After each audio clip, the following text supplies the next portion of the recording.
Hello hi മക്കളെ, എല്ലാവർക്കും ന്യൂട്ടൻസിന്റെ ക്ലാസ്സിലേക്ക് സ്വാഗതം. അപ്പോൾ എൻ്റെ പേര് അശ്വതി എന്നാണ്. നമ്മുടെ ഓണപ്പരീക്ഷകളൊക്കെ അടുത്തു അല്ലേ? അപ്പോൾ എല്ലാവരും പഠനത്തിന്റെ തിരക്കിലായിരിക്കും എന്നറിയാം. അപ്പോൾ നമ്മൾ ഇന്ന് ഡിസ്കസ് ചെയ്യുന്നത് +1 കൊമേഴ്സുകാർക്ക് വേണ്ടിയുള്ള ക്ലാസ് ആണ്. +1ലെ ബിസിനസ് സ്റ്റഡീസ് ആണ് നമ്മൾ ഇന്ന് എടുക്കാനായിട്ട് പോകുന്നത്. അപ്പോൾ അതിൽ 3 ചാപ്റ്റേഴ്സ് ആണ് നമുക്ക് ഓൺ എക്സാമിനായിട്ട് ഉണ്ടാവുക. അപ്പോൾ അതിനകത്ത് ഇമ്പോർട്ടൻ്റ് ആയിട്ടുള്ള കുറച്ച് കാര്യങ്ങളും മാർക്ക് ഡിവിഷനും അടക്കം നമ്മൾ ഇന്നൊന്ന് ഡിസ്കസ് ചെയ്ത് പോകും. അപ്പോൾ ഏറ്റവും ഫസ്റ്റ് ചാപ്റ്റർ ആയിട്ടുള്ള ബിസിനസ്, ട്രേഡ് ആൻഡ് കൊമേഴ്സ്, അതാണ് നമ്മുടെ ഏറ്റവും ഫസ്റ്റ് ചാപ്റ്റർ വരുന്നത്. അപ്പോൾ ആ ചാപ്റ്ററിൽ നമ്മൾ പഠിക്കുന്നത് എന്താണ് ബിസിനസ്, അതിൻ്റെ കുറച്ച് കാര്യങ്ങളൊക്കെ നമുക്ക് പഠിക്കാനായിട്ടുണ്ട്. നമുക്ക് എന്തൊക്കെയാണെന്ന് നോക്കാം. ഫസ്റ്റ് വരുന്നത് എന്താണ്? Concept of business. ഏറ്റവും ആദ്യം ചാപ്റ്റർ തുടങ്ങുന്നത് തന്നെ എന്താണ്? ബിസിനസിന്റെ കോൺസെപ്റ്റ് പറഞ്ഞുകൊണ്ടാണ്. എന്താണ് ബിസിനസ്, എന്തിനു വേണ്ടിയാണ് ബിസിനസ് ചെയ്യുന്നത്? അതിൽ ഏറ്റവും ഇമ്പോർട്ടൻ്റ് ആയിട്ട് പറയേണ്ട കാര്യം profit earning. Ultimate objective of business is profit earning അല്ലെ. നമ്മൾ എന്താ പറയുക, ലാഭം ഉണ്ടാക്കുക, അതിനുവേണ്ടി മാത്രമാണ് എന്ത് ചെയ്യുന്നത്? ബിസിനസ് ചെയ്യുന്നത് എന്ന് നമ്മൾ ഫസ്റ്റ് ഇതിനകത്ത് പറയുന്നുണ്ട്. അപ്പോൾ കോൺസെപ്റ്റ് ഓഫ് ബിസിനസ് നമുക്കൊരു 2 മാർക്കിന് ചോദിക്കാൻ സാധ്യതയുള്ള ഒരു ക്വസ്റ്റ്യൻ ആണ്. അപ്പോൾ 2 മാർക്കിനുള്ള രീതിക്ക് നമ്മളൊന്ന് പഠിച്ച് വച്ചേക്കാം. സെക്കൻഡ്, ഏറ്റവും ഇമ്പോർട്ടൻ്റ് ആയിട്ടുള്ള സംഗതിയാണ് economic and non economic activities.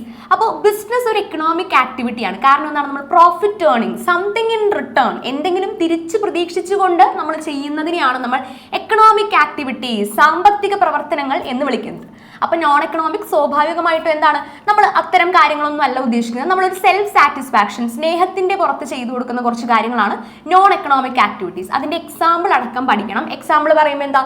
നമ്മുടെ വീട്ടിൽ നമ്മുടെ അമ്മ നമുക്ക് ഫുഡ് കുക്ക് ചെയ്തു തരുന്നു, ആൻഡ് നമ്മൾ ഫ്രണ്ട്സിന് വേണ്ടി എന്തെങ്കിലുമൊക്കെ ചെയ്തു കൊടുക്കുന്നു. അതൊക്കെ എന്താണ്? നമ്മൾ സ്നേഹത്തിന്റെ പുറത്താണ്, ഒന്നും തിരിച്ച് പ്രതീക്ഷിച്ചുകൊണ്ടല്ല.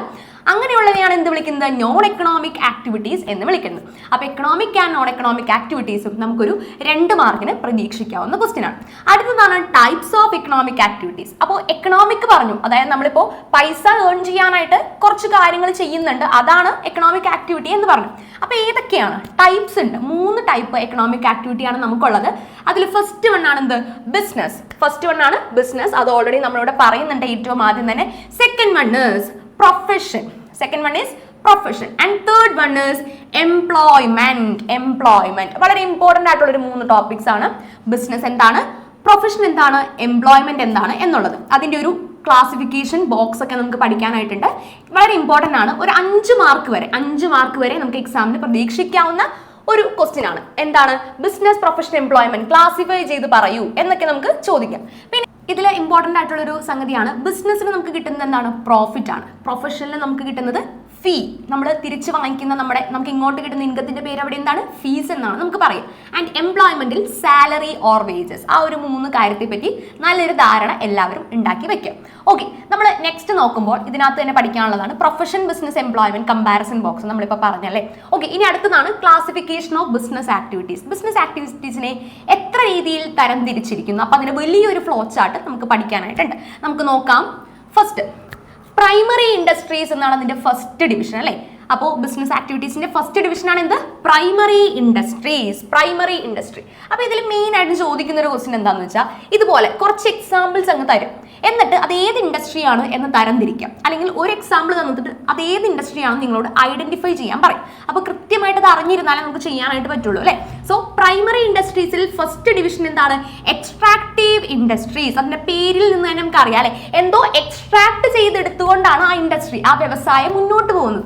സോ നമുക്ക് പേര് നോക്ക്, mining, farming, fishing etcetera. Natural റിസോഴ്സസിൽ നിന്നുമാണ് നമ്മൾ ഈ ഇൻഡസ്ട്രി കണക്ട് ചെയ്തിരിക്കുന്നത്. നാച്ചുറൽ റിസോഴ്സുമായിട്ട് ബന്ധപ്പെട്ടാണ് ഇതിന്റെ എക്സാമ്പിൾസ് കൊടുത്തിരിക്കുന്നത്. എന്തൊക്കെയാണ്? Mining, farming, fishing. അപ്പൊ ഇത് ചോദിച്ചിട്ട് ഏത് ഇൻഡസ്ട്രി ആണെന്ന് ചോദിച്ചാൽ എന്ത് പറയും? That is extractive industry. അങ്ങനെയാണ് നമ്മളത് എക്സ്പ്ലെയിൻ ചെയ്യേണ്ടത്. ഇനി അടുത്താണ് ജെനറ്റിക് ഇൻഡസ്ട്രി. നമ്മൾ കേട്ടിട്ടുണ്ടല്ലേ, നമ്മുടെ ഡയറി ഫാമിങ്, ഫ്ലോറികൾച്ചർ, മറ്റേ കോഴിയെ വളർത്തുന്നു, അങ്ങനെയൊക്കെ കേട്ടിട്ടില്ലേ? അതാണ് ജെനറ്റിക് ഇൻഡസ്ട്രീസിൽ പെടുന്നത്. സോ ഡയറി ഫാമിംഗ് ഉണ്ട്, ഫ്ലോറികൾച്ചർ ഉണ്ട്, പിസികൾച്ചർ ഉണ്ട്, അങ്ങനെയുള്ള സംഗതികളൊക്കെ ചോദിക്കുമ്പോൾ എന്താണ് നമ്മൾ എഴുതേണ്ടത്? It is genetic industries. അതാണ് നമ്മുടെ വരുന്ന എക്സ്ട്രാക്റ്റീവും ജെനറ്റിക്കും. ഓക്കെ, അതിനുശേഷം second division, it is secondary division അല്ലെ. ഫസ്റ്റ് പ്രൈമറി പറഞ്ഞു, പിന്നീട് വരുന്നതാണ് സെക്കൻഡറി. ഓക്കെ, എന്താണ് സെക്കൻഡറിയിൽ ഫസ്റ്റ് പറയുന്നത്? Manufacturing industries. മാനുഫാക്ചറിങ് എന്നും കൺസ്ട്രക്ഷൻ എന്നും 2 രീതിയിലാണ് നമ്മൾ സെക്കൻഡറിയെ തരംതിരിച്ചിരിക്കുന്നത്. അതിൽ ഫസ്റ്റ് ആണ് മാനുഫാക്ചറിങ്. എന്തോ ഉൽപാദനമാണ് അവിടെ നടക്കുന്നത് അല്ലെ. മാനുഫാക്ചറിങ് എന്ന് പറഞ്ഞാൽ തന്നെ എന്തോ അവിടെ ഉൽപ്പാദിപ്പിക്കപ്പെടുന്നുണ്ട്. അപ്പൊ നമുക്ക് അത് എന്താ നോക്കാം. അതിനെ തന്നെ നമ്മൾ 4 ആയിട്ട് ഡിവൈഡ് ചെയ്തിരിക്കുന്നു. എത്രയാണ്? 4 ആയിട്ട് ഡിവൈഡ് ചെയ്തിരിക്കുന്നു. അതിൽ ഫസ്റ്റ് വണ്ണാണ് അനലിറ്റിക്കൽ ഇൻഡസ്ട്രി. എന്താണ്? ഒന്നിൽ നിന്നും വേർതിരിച്ച് വേറൊരു സംഗതി ഉണ്ടാക്കിയെടുക്കുന്നു. ഫസ്റ്റ് ഫോർ എക്സാമ്പിൾ എന്താണ് കൊടുത്തിരിക്കുന്നത്?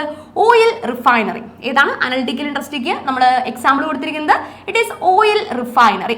പിന്നെ സിന്തറ്റിക്കലിന്റെ എക്സാമ്പിൾ സിമെന്റ് ആണ് കൊടുത്തിരിക്കുന്നത്. അപ്പൊ ഇതുപോലെ എക്സാമ്പിൾ തരും, എന്നിട്ട് ഏത് ഇൻഡസ്ട്രി എന്ന് ഐഡന്റിഫൈ ചെയ്യാനായിട്ട് പറയും. ഓക്കെ, അടുത്ത ഏതാണ്? പ്രോസസ്സിംഗ്. 2-3 സ്റ്റേജസിലൂടെ കടന്നു പോയിട്ട് ഒരു ഉൽപ്പന്നം ഉണ്ടായി വരുന്നു എന്നുണ്ടെങ്കിൽ അത് ഏത് ഇൻഡസ്ട്രിയാണ്? That is processing industry. എന്താണ്? ഷുഗർ, പേപ്പർ, ഇതൊക്കെ എന്താണ്? ഷുഗർ നമ്മളെന്താണ് ഓരോ സ്റ്റേജിലൂടെ കടന്നാണ് ലാസ്റ്റ് പഞ്ചസാര അല്ലെങ്കിൽ ശർക്കരയായിട്ട് അത് മാറുന്നത്. പിന്നെ അതുപോലെ തന്നെയാണ് പേപ്പർ, മരം വെട്ടിക്കൊണ്ടുവരുന്നു. അങ്ങനെ പല സ്റ്റേജസിലൂടെ കടന്നു പോയിട്ടാണ് അത് പേപ്പർ ആയിട്ട് നമ്മുടെ കൈകളിലേക്ക് കിട്ടുന്നത്. So it's A processing industry. അടുത്താണ് അസംബ്ലിംഗ് ഇൻഡസ്ട്രി. അസംബ്ലിംഗ് എന്ന് കേട്ടാൽ തന്നെ അറിയാലേ, നമ്മൾ സ്കൂളിലൊക്കെ അസംബ്ലിക്ക് നിൽക്കാറുണ്ട്. എല്ലാവരും കൂടി ഒത്തൊരുമിച്ചാണ് നമ്മൾ അസംബ്ലിക്ക് നിൽക്കുക. സോ അതേ പരിപാടി തന്നെയാണ് ഇവിടെ പറയുന്നത്. ഒത്തിരി ഐറ്റംസ് കൂട്ടി വെച്ചുകൊണ്ട് ഒരു പ്രൊഡക്റ്റ് ഉണ്ടായി വരുന്നു. ദാറ്റ് ഈസ് ടെലിവിഷൻ, കാറിനൊക്കെ ഒത്തിരി പാർട്സ് ഉണ്ടല്ലേ. ആ പാർട്സ് എല്ലാം കറക്റ്റ് ആയിട്ട് ഫിറ്റ് ചെയ്താൽ മാത്രമേ ഒരു കാറ് കറക്റ്റ് ആയിട്ട് ഓടിത്തുടങ്ങുള്ളൂ. അപ്പൊ അതാണ് എന്ത്? അസംബ്ലിംഗ് ഇൻഡസ്ട്രീസിൽ പറയുന്നത്. അടുത്തതാണ് എന്ത്? Construction industries. എന്തിനു വേണമെങ്കിലും കൺസ്ട്രക്ഷൻ ആവാം. റോഡോ ഡാമോ അങ്ങനെ എന്തെങ്കിലും വലിയ വലിയ പ്രൊജക്റ്റുകൾ വരുന്നതാണ് എന്ത്? കൺസ്ട്രക്ഷൻ ഇൻഡസ്ട്രീസിൽ പെടുന്നത്. ഇനി ഫസ്റ്റ് 1, 2 കഴിഞ്ഞു. ഇനി മൂന്നാമത്തെ ആളാണ് നമ്മുടെ ടെർഷറി ഇൻഡസ്ട്രി. ആള് കുറച്ച് VIP ആണ്. എന്താണ് ഇവിടെ വരുന്നത്? ഗുഡ്സ് അല്ല. നമ്മൾ ഓൾറെഡി ഗുഡ്സിന്റെ കാര്യം പറഞ്ഞു കഴിഞ്ഞു. ഇവിടെ എന്താണ് വരുന്നത്? സർവീസസ്. ഗുഡ്സ് ആൻഡ് സർവീസസ് നമുക്ക് കസ്റ്റമേഴ്സിന് വേണ്ടി പ്രൊവൈഡ് ചെയ്യേണ്ടി വരും. അപ്പൊ നമ്മൾ ഇത്രയും നേരം പറഞ്ഞത് ഗുഡ്സിനെ പറ്റിയാണ്. ഇനി പറയുന്നത് സേവനങ്ങളെ പറ്റിയാണ്. എന്തൊക്കെ സേവനങ്ങളാണ് നൽകുന്നതെന്നാണ് പറയുന്നത്? ട്രാൻസ്പോർട്ടേഷൻ, അതായത് നമ്മൾ ഉൽപ്പാദിപ്പിച്ച സാധനം ഒരു സ്ഥലത്ത് നിന്നും മറ്റൊരു സ്ഥലത്തേക്ക് എത്തിക്കാൻ അത് എന്ത് വേണം? ട്രാൻസ്പോർട്ട് ചെയ്യണോ അല്ലെ. ഒരു സ്ഥലത്ത് നിന്ന് മറ്റൊരു സ്ഥലത്തേക്ക് എത്തിക്കാനായിട്ട് അത് മൂവ് ചെയ്തിരിക്കണം. സോ ഫസ്റ്റ് ട്രാൻസ്പോർട്ടേഷൻ ആണ് ആദ്യം നൽകുന്ന സേവനം, സർവീസ്. പിന്നീട് ബാങ്കിങ്. ഇതിന് പൈസ മുടക്കാനായിട്ട് നമുക്ക് പൈസ വേണോ അല്ലെ. സോ ഫിനാൻസിന് വേണ്ടിയിട്ട് ആര് സഹായിക്കുന്നു? ബാങ്കിങ്. പിന്നീടാണ് ഇൻഷുറൻസ് വരുന്നത്. ഇൻഷുറൻസ് എന്തിനു വേണ്ടിയിട്ടായിരിക്കും? നമ്മൾ എന്തായാലും ബിസിനസ് നടത്തുമ്പോൾ നമുക്ക് റിസ്ക് നമുക്ക് പഠിക്കാനുള്ളത് തന്നെയാണ്. സോ ബിസിനസ് നടത്തുമ്പോൾ അത് റിസ്ക് ഇല്ലാതെ പറ്റത്തേ ഇല്ല. സോ ആ റിസ്കിനെ മറികടക്കാൻ നമുക്ക് ഇൻഷുറൻസ് സഹായിക്കുന്നു. പിന്നീട് എന്താണ്? Warehousing. ഈ ഉൽപ്പാദിപ്പിച്ച സാധനമെല്ലാം അത് ഉൽപ്പാദിപ്പിച്ച് കുറെ കഴിഞ്ഞായിരിക്കും വിറ്റ് പോകുന്നത്. ആ വിറ്റ് പോകുന്ന സമയം വരെയും അതെവിടെയാണോ സൂക്ഷിച്ച് വെക്കുന്നത് അതാണ് വെയർ ഹൗസസ്. സോ അപ്പൊ കുറച്ച് കാര്യങ്ങളാണ് നമുക്ക് ടെറിഷറി ഇൻഡസ്ട്രീസിൽ പഠിക്കാനുള്ളത്. ഇനിയും സർവീസസ് ഒത്തിരി ഉണ്ട് കേട്ടോ. ഓക്കെ, അതാണ് നമ്മൾ ഫസ്റ്റത്തെ ടൈപ്സ് ഓഫ് ബിസിനസ് ആക്ടിവിറ്റീസിന്റെ 3 പറയുന്നത്. അപ്പോൾ ഞാൻ പറഞ്ഞ പോലെ തന്നെ ഒന്നില്ലെങ്കിൽ ഇതിന്റെ എക്സാമ്പിൾസ് തന്നിട്ട് ചോദിക്കും, അല്ലെങ്കിൽ എങ്ങനെയായിരിക്കും ഈ 3 ഡിവിഷൻ ചോദിക്കും. ഏതൊക്കെയാണ് ബിസിനസ് ആക്ടിവിറ്റീസിന്റെ 3 ടൈപ്പ്? അപ്പൊ ഏതൊക്കെ എഴുതാം? പ്രൈമറി, സെക്കൻഡറി ആൻഡ് ടെറിഷറി, അങ്ങനെയാണ് എഴുതേണ്ടത്.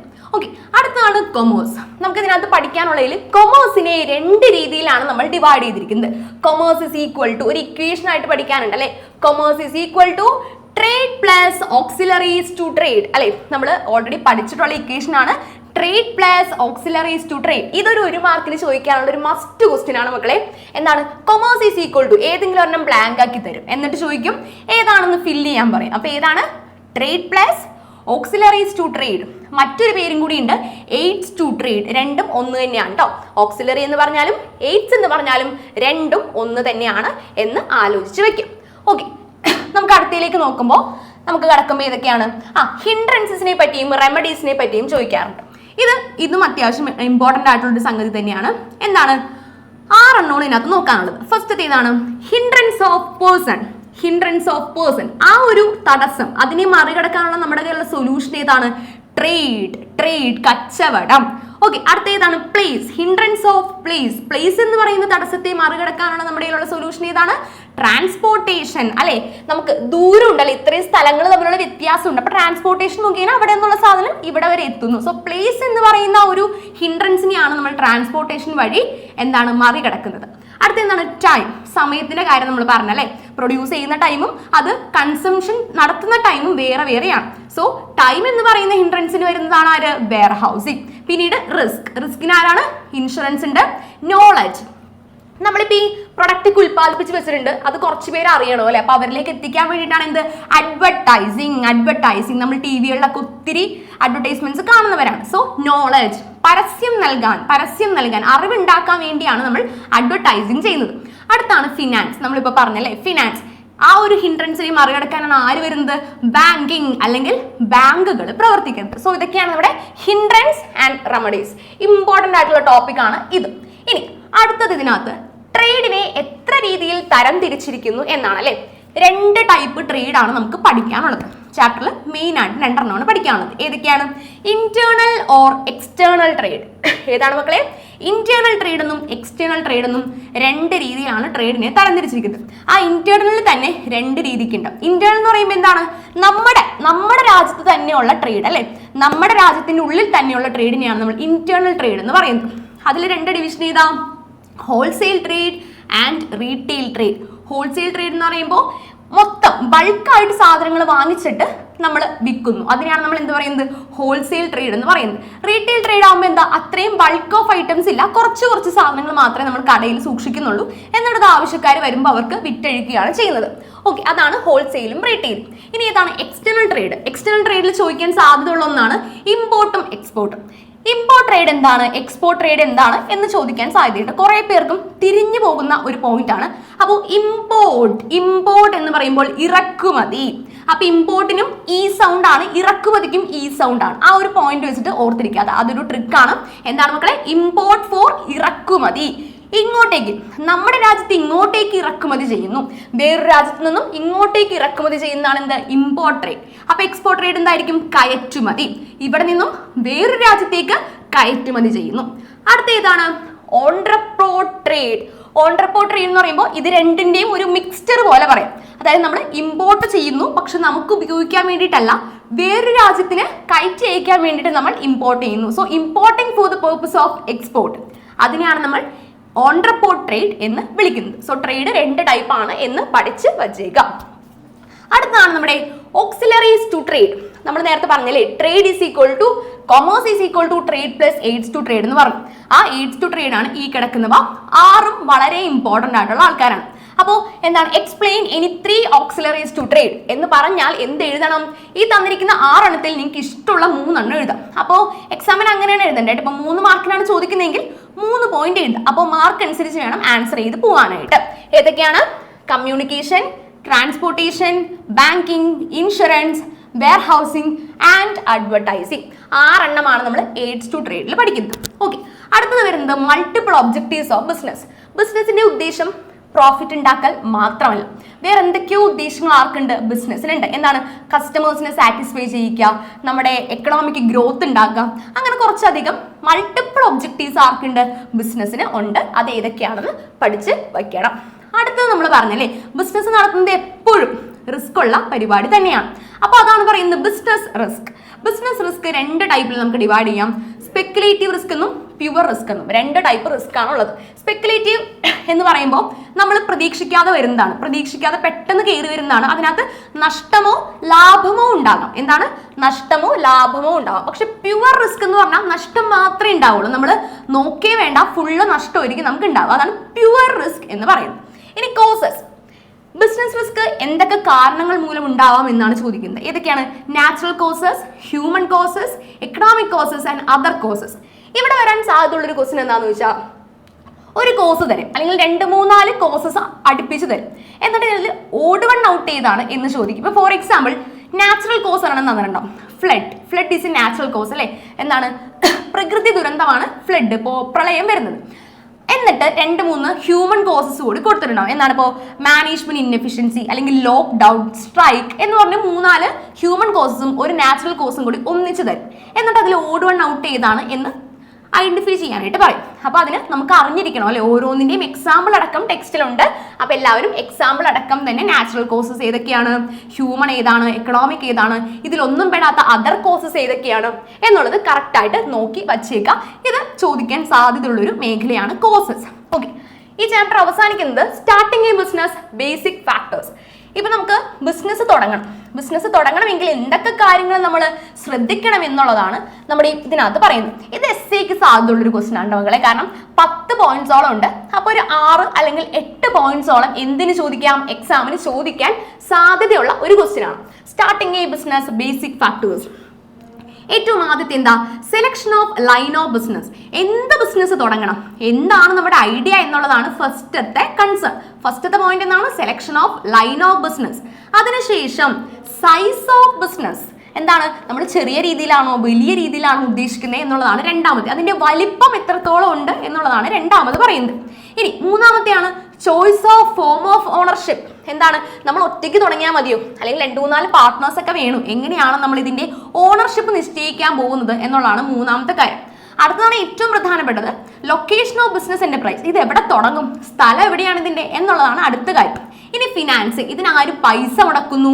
പിന്നീട് ഫിസിക്കൽ ഫെസിലിറ്റീസ്, അതിനാകുമ്പോൾ ഒരു ബിൽഡിംഗ് വേണം, മെഷീനറീസ് വേണം, അതിനുള്ള എക്യുപ്മെന്റ്സ് എല്ലാം വേണം. സോ ഫിസിക്കൽ ഫെസിലിറ്റീസ് ഒക്കെ റെഡിയാക്കാം. ഇനി പ്ലാന്റ് ലേഔട്ട്. പ്ലാന്റ് ലേഔട്ട് എന്ന് പറഞ്ഞാൽ ഇപ്പോൾ ഇൻഡസ്ട്രി ആണ് തുടങ്ങാൻ പോകുന്നതെന്നുണ്ടെങ്കിൽ മെഷീനറീസ് ഒക്കെ സെറ്റ് ചെയ്യുന്നു. മെഷീനറീസ് ഒക്കെ നമ്മൾ കൊണ്ടുവന്ന് സെറ്റ് ചെയ്യുന്നു.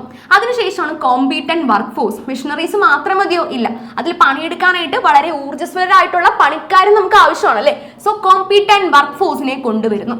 അടുത്തത് ടാക്സ് പ്ലാനിങ്. ടാക്സ് പ്ലാനിങ് എന്താ? ഇത് കുറച്ച് നാൾ കഴിഞ്ഞ് നമ്മൾ വർക്കൊക്കെ ചെയ്ത് കഴിഞ്ഞ് നമുക്കൊരു എമൗണ്ട് കയ്യിൽ കിട്ടുന്നതിന് ശേഷം ടാക്സ് ഗവൺമെന്റിന് പേ ചെയ്യേണ്ടതായിട്ട് വരും. അതിന്റെ കാര്യങ്ങളൊക്കെ എങ്ങനെയാണെന്നുള്ളത് നമ്മൾ നേരത്തെ ഒന്ന് റെഡിയാക്കി വെക്കേണ്ടതായിട്ട് വരും. അടുത്തതാണ് എന്ത്? Launching the enterprise. Tax planning ഒക്കെ കഴിഞ്ഞ് കഴിഞ്ഞാൽ നമുക്ക് എന്ത് ചെയ്യാം? നമ്മുടെ ബിസിനസ് അങ്ങ് ലോഞ്ച് ചെയ്യാവുന്നതാണ്. അപ്പോൾ ഇത്രയും കാര്യങ്ങളാണ് നമുക്ക് ഫസ്റ്റ് ചാപ്റ്ററിൽ ഇമ്പോർട്ടൻ്റ് ആയിട്ട് നോക്കാനുള്ളത്. അതിന്റെ മാർക്ക് ഡിവിഷൻ അറിഞ്ഞു വേണം എക്സാമിന് പഠിക്കാൻ ആയിട്ട് കേട്ടോ. നമ്മുടെ രണ്ടാമത്തെ ചാപ്റ്റർ ആണ് കൂട്ടത്തിലെ ഏറ്റവും പ്രധാനമായിട്ടുള്ള ആള്, forms of business organisation. Yes, അപ്പോൾ നമ്മൾ ഏറ്റവും വലിയ ചാപ്റ്ററും അത് തന്നെയാണ്. ഈ 3 ചാപ്റ്ററിൽ ഏറ്റവും വലിയ ചാപ്റ്ററും ഇത് തന്നെയാണ്. അത്യാവശ്യം കൂടുതൽ കാര്യങ്ങൾ ഇതിനകത്ത് പഠിക്കാനായിട്ടുണ്ട്. അതുകൊണ്ട് തന്നെ കൂടുതൽ ക്വസ്റ്റ്യൻസ് വരുന്നതും ഈ ചാപ്റ്ററിൽ നിന്ന് തന്നെ ആയിരിക്കും. ആ കാര്യത്തിൽ ഒരു സംശയം നമുക്ക് വേണ്ട. ഓക്കെ, അപ്പോൾ നമുക്ക് എന്താണെന്ന് നോക്കാം. Forms of business organisation. Yes, 5 ടൈപ്പാണ് നമുക്ക് പഠിക്കാനുള്ളത്. ഏതൊക്കെയാണ്?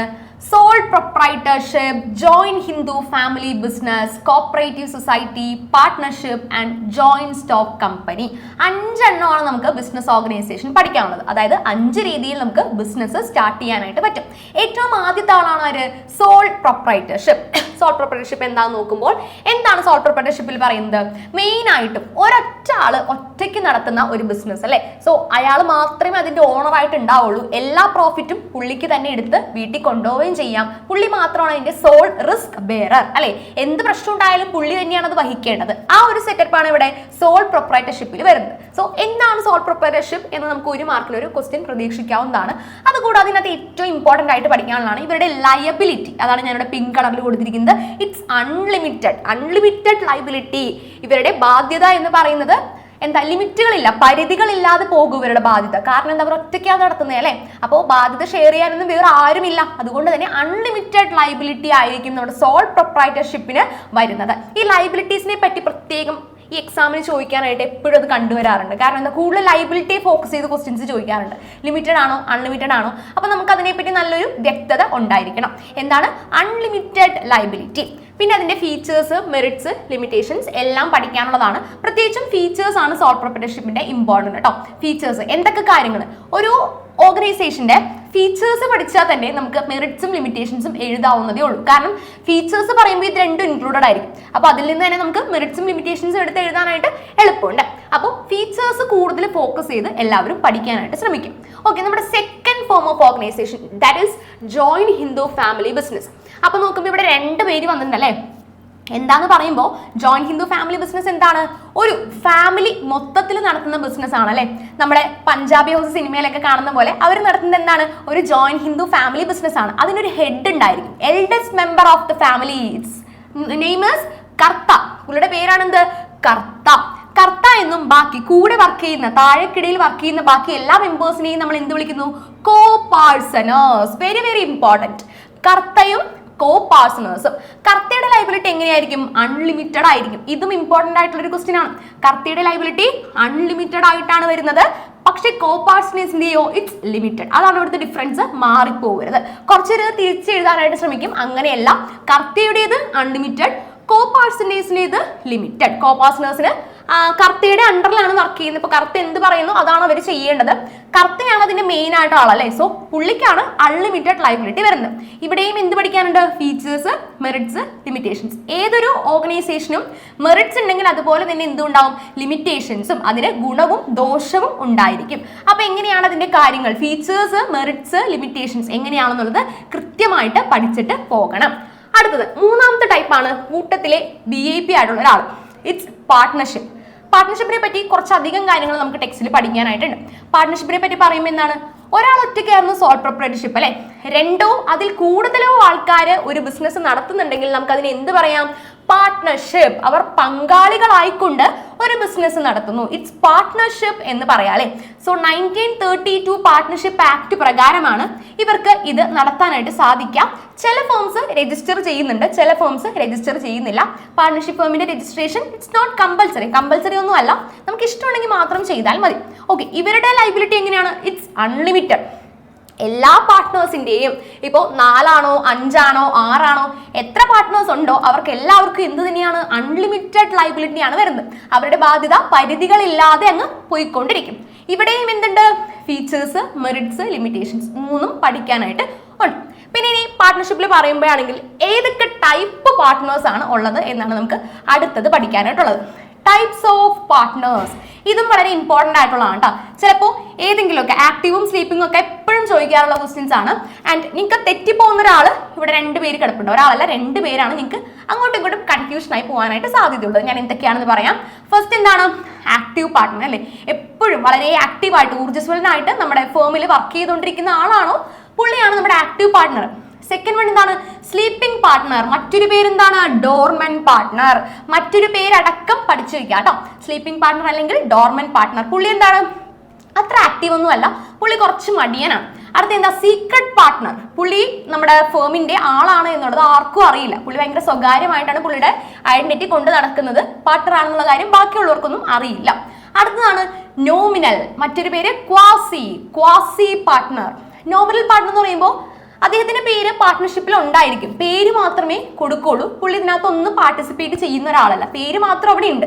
ABCD ആണ് നോമിനൽ പാർട്ട്ണർ എങ്കിൽ ആളുടെ പേര് അവിടെ ഉണ്ട്, പക്ഷെ പുള്ളി പണിയെടുക്കാനൊന്നും വരാറില്ല. അങ്ങനെയുള്ള ഒരാളാണ് ആര്? നോമിനൽ പാർട്ട്ണർ എന്ന് പറയുന്നത്. അടുത്ത 2 പേര് ഒരു പേരായിട്ട് നമുക്ക് വേണമെങ്കിൽ പറയാം. പാർട്ട്ണർ ബൈ ഹോൾഡിംഗ് ഔട്ടും partner by എസ്റ്റോപ്പലും.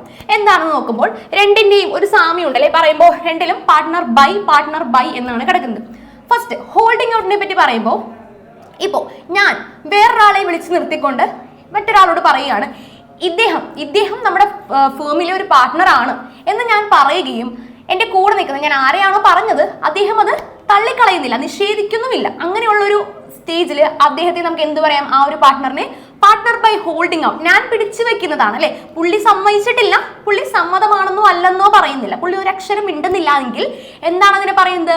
Partner by holding out. ഞാൻ പിടിച്ചു വെച്ചിരിക്കുകയാണ് പുള്ളി, അങ്ങനെയാണ് പുള്ളി ഒരു പാർട്ട്ണർ ആയത്, അല്ലാതെ ശരിക്കും പുള്ളി പാർട്ട്ണർ ഒന്നും അല്ല. ഓക്കെ, അതാണ് ഫസ്റ്റത്തെ ഹോൾഡിംഗ് ഔട്ട് കേസ്. എസ്റ്റോപ്പൽ ആണെന്നുണ്ടെങ്കിൽ ഞാനിങ്ങനെ മറ്റൊരാളെടുത്ത് ഒരു ഫേമിനെ പറ്റി പറയാണ്, ഞാൻ ആ ഫേമിലെ പാർട്ട്ണർ ആണ്, അവിടെ ഇങ്ങനെയൊക്കെ കാര്യങ്ങൾ നടക്കുന്നുണ്ട് എന്നുള്ളൊരു കാര്യം ഞാൻ തന്നെ നിന്ന് പറയുകയാണെന്നുണ്ടെങ്കിൽ I am a partner by estoppel. ഞാനൊരു പാർട്ട്ണർ ബൈ എസ്റ്റോപ്പൽ ആണ്. എൻ്റെ പ്രവൃത്തിയിൽ നിന്നോ സംസാരത്തിൽ നിന്നോ മറ്റൊരാൾക്ക് അത് ബോധ്യപ്പെട്ടു എന്നുണ്ടെങ്കിൽ I am a partner by estoppel. Okay, അടുത്തതാണ് മൈനർ പാർട്ട്ണർ അല്ലെ. പേര് കേൾക്കുമ്പോൾ തന്നെ നമുക്ക് മനസ്സിലാവുന്നുണ്ട് കുട്ടികളെ പാർട്ട്ണർ ആക്കുന്ന കാര്യമാണ് ഇവിടെ പറയുന്നത്. മൈനർ പാർട്ട്ണറിൽ ഒരു എക്സെപ്ഷൻ ഉള്ളത് എന്താണെന്ന് വെച്ചാൽ മൈനർ പാർട്ട്ണറുടെ ലയബിലിറ്റി ലിമിറ്റഡ് ആയിരിക്കും. കുട്ടിയല്ലേ, അതുകൊണ്ട് തന്നെ ആളുടെ ലയബിലിറ്റി ലിമിറ്റഡ് ആയിരിക്കും. ബാക്കിയുള്ള എല്ലാവരുടെയും ലയബിലിറ്റി അൺലിമിറ്റഡ് ആയിരിക്കും. സോ ഇമ്പോർട്ടൻ്റ് ആയിട്ടുള്ളൊരു പോർഷൻ ആണ് ടൈപ്സ് ഓഫ് പാർട്ട്നേഴ്സ്, ചോദിച്ച് കാണാറുണ്ട് എക്സാംസിന്. ഇനി പാർട്ട്നേഴ്സിന് മാത്രമല്ല പാർട്ട്ണർഷിപ്പിനും ടൈപ്സ് ഉണ്ട് അല്ലെ. പാർട്ട്ണർഷിപ്പിന്റെ ടൈപ്സ് 2 ടൈപ്പാണുള്ളത്. ഓൺ ദ ബേസ് ഓഫ് ഡ്യൂറേഷനും on the base of liability. Duration നോക്കുമ്പോൾ എന്താ? കാലയളവ്. എത്ര കാലയളവിലേക്കാണ്, എത്ര കാലാവധിയാണ് നമ്മൾ ഈ പാർട്ട്ണർഷിപ്പിന് നിശ്ചയിച്ചിരിക്കുന്നത്, എത്ര നാളത്തേക്കാണ് നമ്മളിത് നടത്താനായിട്ട് ഉദ്ദേശിക്കുന്നത് എന്നുള്ള അടിസ്ഥാനത്തിൽ 2 രീതിയിൽ തിരിക്കാം അല്ലെ. പാർട്ട്ണർഷിപ്പ് അറ്റ് വിൽ എന്നും പെർട്ടിക്കുലർ പാർട്ട്ണർഷിപ്പ് എന്നും. ഏതൊക്കെയാണ്? പാർട്ട്ണർഷിപ്പ് അറ്റ് വിൽ എന്ന് പറയുമ്പോൾ എന്താ? നമ്മുടെ സമ്മതമാണ്. നമുക്ക് എത്ര നാൾ ഇത് നടത്തണോ അത്രയും നാൾ വരെ ഇത് നടത്താം, എപ്പോൾ നിർത്തണമെന്ന് തോന്നുന്നു അപ്പോൾ നിർത്താം. ആ ഒരു പരിപാടിയാണ് ഇവിടെ പാർട്ട്ണർഷിപ്പ് അറ്റ് വില്ല് സംഭവിക്കുന്നത്. അടുത്തതാണ് പെർട്ടിക്കുലർ പാർട്ട്ണർഷിപ്പ്. ഏതോ ഒരു പ്രത്യേക കാര്യത്തിന് വേണ്ടി ഒരു വർഷത്തെ കോൺട്രാക്റ്റിലാണ് ആ പാർട്ട്ണർഷിപ്പ് നിലവിൽ വന്നതെങ്കിൽ ആ 1 വർഷം കഴിയുന്നതോടുകൂടി ആ പാർട്ട്ണർഷിപ്പ് എക്സ്പയർ ആയി പോവുകയും അവർ പിരിഞ്ഞു പോവുകയും ചെയ്യുന്നു. ദാറ്റ് ഈസ് പെർട്ടിക്കുലർ പാർട്ട്ണർഷിപ്പ്, എന്തോ പ്രത്യേക കാര്യത്തിന് വേണ്ടി സ്ഥാപിതമായ ഒരു പാർട്ട്ണർഷിപ്പ്. ഓക്കെ, ഫസ്റ്റത്തെയാണ് ഡ്യൂറേഷന്റെ ബേസിൽ. അടുത്തത് എന്തിലാണ് വരുന്നത്? ലയബിലിറ്റി. അവരുടെ ബാധ്യതയുടെ അടിസ്ഥാനത്തിൽ എത്ര എണ്ണമാണുള്ളത്? ജനറൽ പാർട്ട്ണർഷിപ്പ് എന്നും ലിമിറ്റഡ് പാർട്ട്ണർഷിപ്പ് എന്നും. ജനറൽ എന്ന് പറയുമ്പോൾ നമ്മൾ പൊതുവായിട്ട് കാണുന്നത് തന്നെ എല്ലാവരുടെയും ബാധ്യത അൺലിമിറ്റഡ് ആയിരിക്കും. അത് തന്നെയാണ് പാർട്ട്ണർഷിപ്പിന്റെ നോർമൽ കേസസ് അല്ലേ, എല്ലാവരുടെയും ബാധ്യത അൺലിമിറ്റഡ് ആയിരിക്കും. പക്ഷേ ലിമിറ്റഡിൽ എങ്ങനെയാണ്? ഒരൊറ്റ ആളുടെ മാത്രം അൺലിമിറ്റഡ് ആയിരിക്കും, ബാക്കിയുള്ള എല്ലാവരുടെയും ലിമിറ്റഡ് പാർട്ട്ണർഷിപ്പ് ആയിരിക്കും. ഒരൊറ്റ ആൾക്ക് മാത്രം അൺലിമിറ്റഡ്, ബാക്കി എല്ലാവർക്കും ലിമിറ്റഡ് പാർട്ട്ണർഷിപ്പ് ആയിരിക്കും. അപ്പോൾ ഡ്യൂറേഷന്റെ ബേസിൽ ഏതാണ് 2 ലൈബിലിറ്റിയുടെ ബേസിൽ ഏതാണ് 2 എന്ന് ചോദിക്കാനായിട്ട് സാധ്യതയുണ്ട്. ഇനി അടുത്ത ഇമ്പോർട്ടന്റ് ആയിട്ടുള്ള പാർട്ട്ണർഷിപ്പിന്റെ ഒരാളാണ് partnership deed. Very very important. ഏതാണ് ആ ഡോക്യുമെന്റ് എന്ന് ചോദിക്കാൻ വളരെ സാധ്യതയുണ്ട്. പാർട്ട്ണർഷിപ്പ് ഡീഡ് എന്താണ്? പാർട്ട്നേഴ്സിന്റെ എല്ലാ കാര്യങ്ങളും, name of the firm, address of the firm, അങ്ങനെ എല്ലാ കാര്യങ്ങളും ഉൾപ്പെടുത്തിയിരിക്കുന്ന ഒരു ഡോക്യുമെന്റ് ആണ് എന്ത്? Partnership deed. സോ അത് എന്തായാലും ചോദിക്കാൻ സാധ്യതയുള്ളൊരു ക്വസ്റ്റ്യൻ ആണ്. അടുത്താണ് രജിസ്ട്രേഷൻ ഓഫ് പാർട്ട്ണർഷിപ്പ് ഫോം. നമ്മൾ തുടക്കത്തിൽ പറഞ്ഞിരുന്നു പാർട്ട്ണർഷിപ്പ് രജിസ്റ്റർ ചെയ്യണമെന്ന് നിർബന്ധമൊന്നുമില്ല. It's not compulsory, it's optional. നമുക്ക് വേണമെങ്കിൽ ചെയ്യാം, വേണ്ടെങ്കിൽ ചെയ്യേണ്ട, പ്രശ്നമൊന്നുമില്ല. രജിസ്റ്റർ ചെയ്താൽ കുറച്ചും കൂടി ലീഗലി നമുക്ക് കുറച്ചും കൂടി ഫോഴ്സ്ഫുൾ ആണ്, നമുക്ക് കുറച്ചും കൂടി ഉപകാരമുണ്ട് എന്ത് ചെയ്താൽ രജിസ്റ്റർ ചെയ്ത് കഴിഞ്ഞാൽ. ഇതൊക്കെയാണ് എന്ത്? പാർട്ട്ണർഷിപ്പിനെ പറ്റി പറയാനുള്ള കാര്യങ്ങൾ. ഇനി നമ്മുടെ 4ാമത്തെ ഫോം അല്ലെ, ഇറ്റ്സ് കോപ്പറേറ്റീവ് സൊസൈറ്റി. ഈ കൂട്ടത്തിൽ വളരെ വ്യത്യസ്തമായിട്ടുള്ള ഒരാളാണ് cooperative society. It's A voluntary association of person. ആൾക്കാർ സ്വമേധയാ കടന്നു വന്ന് ഉണ്ടായെടുത്ത ഒരു സഹകരണ സംഘമാണ് എന്ത്? കോപ്പറേറ്റീവ് സൊസൈറ്റി എന്ന് പറയുന്നത്. ഇതിനകത്ത് പറയുമ്പോൾ കുറച്ചധികം ടേംസ് അതിനകത്ത് പറഞ്ഞിരുന്നു. എന്താണ്? Each for all and all for each. Welfare of the society. സൊസൈറ്റിയുടെ ക്ഷേമത്തിന് വേണ്ടിയാണ് ആര് പ്രവർത്തിക്കുന്നത്? നമ്മുടെ കോപ്പറേറ്റീവ് സൊസൈറ്റികൾ പ്രവർത്തിക്കുന്നത്. അവിടെയും എന്ത് പഠിക്കാനുണ്ട്? ഫീച്ചേഴ്സും മെറിറ്റ്സും ലിമിറ്റേഷൻസും ഒക്കെ മെയിൻ ആയിട്ട് പഠിക്കാനുണ്ട്. അവിടുത്തെ ലൈബിലിറ്റി എങ്ങനെയാണ്? It's limited. എന്താണ്? ലിമിറ്റഡ് ആണ് അല്ലേ? കോപ്പറേറ്റീവ് സൊസൈറ്റിയിലെ ലൈബിലിറ്റീസ് ലിമിറ്റഡ് ആണ്. അവർക്ക് അധികം ലൈബിലിറ്റി ഒന്നും വരുന്നില്ല. ഒരു മെമ്പർ ആയിട്ടിരുന്ന് കഴിഞ്ഞാൽ അവർക്ക് സഹിക്കാവുന്ന ലൈബിലിറ്റി മാത്രമേ അവർക്ക് ഉണ്ടാകുന്നുള്ളൂ. ഇനി 5 ടൈപ്പ് കോപ്പറേറ്റീവ് സൊസൈറ്റി ഉണ്ട്, അത് ചോദിക്കാറുണ്ട്. ഏതൊക്കെയാണ്? ഫസ്റ്റ് കൺസ്യൂമേഴ്സിനെ പരിപോഷിപ്പിക്കുന്ന, അവരെ സാറ്റിസ്ഫൈ ചെയ്യാൻ വേണ്ടിയിട്ടുള്ള ഒരെണ്ണമുണ്ട്. പിന്നെ പ്രൊഡ്യൂസേഴ്സ്, ഉൽപാദകരെ, ഈ വസ്തുക്കൾ ഉൽപ്പാദിപ്പിച്ച് കൊണ്ടുവരുന്നവരെ പരിപോഷിപ്പിക്കാനായിട്ട്. പിന്നെ മാർക്കറ്റ് ചെയ്യാൻ, ഈ വിൽക്കാനായിട്ട് നമ്മൾ ഉൽപ്പാദിപ്പിച്ച സംഗതികൾ വിറ്റഴിക്കണം അല്ലെ, അതിന് വേണ്ടിയിട്ടാണ് എന്ത്? മാർക്കറ്റിംഗ് കോപ്പറേറ്റീവ് സൊസൈറ്റികൾ സ്ഥാപിതമായിട്ടുള്ളത്. അടുത്താണ് ഫാർമേഴ്സ്, കർഷകരെ പരിപോഷിപ്പിക്കാനായിട്ട്. അടുത്താണ് ക്രെഡിറ്റ് കോപ്പറേറ്റീവ് സൊസൈറ്റി. എന്താണ്? നമുക്ക് പൈസ ആവശ്യം വന്നു, അങ്ങനെയാണെങ്കിൽ കടത്തിനായിട്ട് നമുക്ക് എവിടെ നിന്ന് വാങ്ങിക്കാം? കോപ്പറേറ്റീവ് സൊസൈറ്റികൾ നമുക്ക് ക്രെഡിറ്റ് തരുന്നുണ്ട്. അപ്പൊ ഇതാണ് 5 ടൈപ്പ് കോപ്പറേറ്റീവ് സൊസൈറ്റി വരുന്നത്. ഇതിൽ ഇമ്പോർട്ടൻ്റ് ആയിട്ടുള്ളൊരു പരിപാടിയാണ് ബിസിനസ്സിൽ നമ്മുടെ അവസാനത്തെയും ഏറ്റവും ഇമ്പോർട്ടൻറ്റും ആയിട്ടുള്ള ഫോം ഓഫ് ഓർഗനൈസേഷൻ ആണ് ജോയിന്റ് സ്റ്റോക്ക് കമ്പനി. നമുക്ക് എന്താണെന്ന് നോക്കുമ്പോൾ a company may be defined as a voluntary association of persons having a separate legal entity. Company വേറെ മെമ്പേഴ്സ് വേറെ എന്ന് പറയുന്ന തിയറത്തിലാണ് നമ്മുടെ കമ്പനീസ് വർക്ക് ചെയ്യുന്നത്. It has a perpetual succession and a common seal. അപ്പോൾ കമ്പനിയുടെ ഫീച്ചേഴ്സിൽ പറയുന്ന എല്ലാ കാര്യങ്ങളും ഈ ഒരു ഡെഫിനിഷനുള്ളിൽ തന്നെയുണ്ട്. അപ്പോൾ ഈ ഡെഫിനിഷൻ പഠിച്ചാൽ തന്നെ നമുക്ക് ഫീച്ചേഴ്സ് ഇതിനകത്ത് തന്നെ പിക്ക് ചെയ്ത് എഴുതാനായിട്ട് സാധിക്കും. പെർപെച്വൽ സക്സഷൻ എന്ന് പറയുമ്പോൾ കുറേ കാലത്തോളം കമ്പനി ഈ അടുത്തെങ്ങും അടച്ചുപൂട്ടാനായിട്ട് ഉദ്ദേശിക്കുന്നില്ല. കുറെ കാലത്തോളം കമ്പനി ഇങ്ങനെ നീണ്ടുപോയിക്കൊണ്ടിരിക്കും. ആൻഡ് എ കോമൺ സീൽ അല്ലെ, നമ്മൾ കമ്പനീസിന്റെ എല്ലാവർക്കും കോമൺ ആയിട്ട് ഓരോരുത്തർക്കും എന്താ പറയാ ഐഡന്റിക്കൽ ആയിട്ടുള്ള എന്തിന്റെ കോമൺ സീൽ ഉണ്ടല്ലേ, നമുക്ക് അതിനകത്ത് കാണാനായിട്ട് സാധിക്കും. ഓരോ കമ്പനീസിനും അതുണ്ട്. It is an artificial person created by law. നിയമപരമായിട്ട് നിലവിൽ വന്ന ഒരു ആർട്ടിഫിഷ്യൽ പേഴ്സൺ ആയിട്ടാണ് നമ്മൾ ഒരു കമ്പനിയെ കണക്കാക്കുന്നത്. The capital of the company is divide into smaller parts are called shares. ഒരു കമ്പനിയുടെ മൊത്തം മൂലധനത്തെ, മൊത്തം ക്യാപിറ്റൽ ഉണ്ടെങ്കിൽ നമുക്ക് എന്തൊരു ബിസിനസ്സും തുടങ്ങാനായിട്ട് സാധിക്കുള്ളൂ അല്ലേ. സോ നമ്മുടെ കമ്പനിയുടെ ക്യാപിറ്റലിനെ പല പല ഡിവിഷൻസ് ആയിട്ട് നമ്മളിങ്ങനെ കട്ട് ചെയ്ത് വെച്ചിട്ടുണ്ട്. അതിൽ ഓരോ പീസിനെയും നമുക്ക് എന്ത് വിളിക്കാം? ഷെയർസ് എന്ന് വിളിക്കാനായിട്ട് സാധിക്കും. The shareholders are the owners of the company. ഈ ഓരോ പീസ് ഷെയർസും കൈവശം വെച്ചിരിക്കുന്ന ആൾക്കാരെ നമുക്ക് എന്ത് വിളിക്കാം? Share holders. ഷെയർ ഹോൾഡ് ചെയ്ത് വെച്ചിരിക്കുന്നു. So they are known as shareholders of the company. They are the owners. കമ്പനിയുടെ മുതലാളിമാർ ആര് തന്നെയാണ്? അവരാണ് അതിന്റെ ഉടമസ്ഥർ. The shareholders are the owners of the company. അപ്പൊ ഈ ഒരു ഡെഫിനിഷനിൽ തന്നെ എല്ലാ കാര്യങ്ങളും ഉണ്ട്. കമ്പനിയുടെ എല്ലാ കാര്യങ്ങളും അടങ്ങിയിരിക്കുന്ന ഒരു ഡെഫിനിഷൻ ആണ്. ഇത് വെരി വെരി വെരി ഇമ്പോർട്ടൻ്റ് ആയിട്ടുള്ള ഒരു ഡെഫിനിഷൻ ആണ് കേട്ടോ. പിന്നെ അതിന്റെ ഫീച്ചേഴ്സ്, മെറിറ്റ്സ്, ലിമിറ്റേഷൻസ് മൂന്നും പഠിക്കാനായിട്ടുണ്ട്. അതുകൂടാതെ നോക്ക് ലിമിറ്റഡ് അല്ലെ, ആ പിങ്ക് കളറിൽ കൊടുത്തിട്ടുണ്ട് ലിമിറ്റഡ്. നമ്മുടെ കമ്പനിയുടെ ലയബിലിറ്റിയുടെ കാര്യം എങ്ങനെയാണ്? ഇറ്റ്സ് ലിമിറ്റഡ്, ബാധ്യതകൾ അധികമില്ല. It's limited to their shares. അവർ എത്ര ഷെയർസ് കൈവശം വെച്ചിട്ടുണ്ടോ ആ ഷെയർസിനനുസരിച്ച് അവർക്ക് ബാധ്യത കുറയുകയോ കൂടുകയോ ചെയ്യാവുന്നതാണ്. ഓക്കെ, ആൻഡ് രണ്ട് ടൈപ്പ് കമ്പനീസ് ആണ് നമുക്കുള്ളത്, പ്രൈവറ്റ് കമ്പനിയും പബ്ലിക് കമ്പനിയും അല്ലെ.